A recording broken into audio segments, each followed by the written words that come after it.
BALASINOR, Balasinor.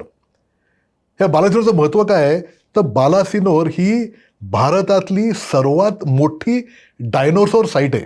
ह्या भागाला ज्युरॅसिक park of India म्हणतात. का?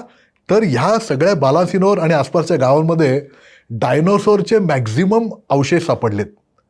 भारतात कुठे एवढे सापडले नाही जेवढे या बालासिनोर गावात सापडलेत. तर त्यांनी काय केलंय, त्यांनी तिथे हे सगळे अवशेष जे मिळालेत ते त्यांनी म्युझियम बनवलंय. तुम्ही डायनोसॉर एक बघू शकता.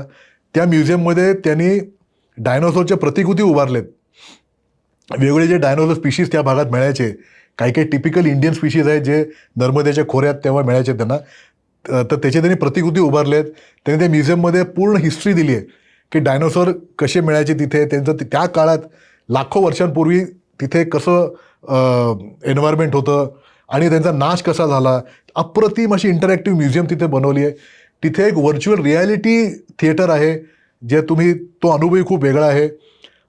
आणि महत्त्वाचं म्हणजे ही म्युझियम पूर्णपणे एअर कंडिशन्ड आहे, जेणेकरून तुम्ही उन्हाळ्यात जरी गेलात तरी त्रास होत नाही. तरी म्युझियम तुम्ही बघू शकता. एंट्री तिकीट हार्डली काही आहे, खूप काही नाही. मला वाटतं 50-60 रुपये एंट्री तिकीट आहे, जे काहीच नाही, जे तुम्हाला माहिती मिळते त्या नुसार. तिथूनच जवळ 1 किलोमीटर 1.5 किलोमीटर अंतरावर ती ॲक्च्युअल साईट आहे, जिथे त्यांनी एक्सकव्हेशन करून त्यांना हे डायनोसॉरचे फॉसिल्स मिळाले. तुम्ही ती साईटला पण जाऊ शकता. तिथून वॉकिंग 1 किलोमीटर म्हणजे एक पण नाही, 500-600 मीटरवरती साईट आहे, जिथे तुम्हाला त्यांनी असं फेन्स करून ठेवलं आहे. आणि तिथे अजूनही तुम्हाला डायनोसॉर फॉसिल्स तिथे तुम्हाला दगडात बघता येतात.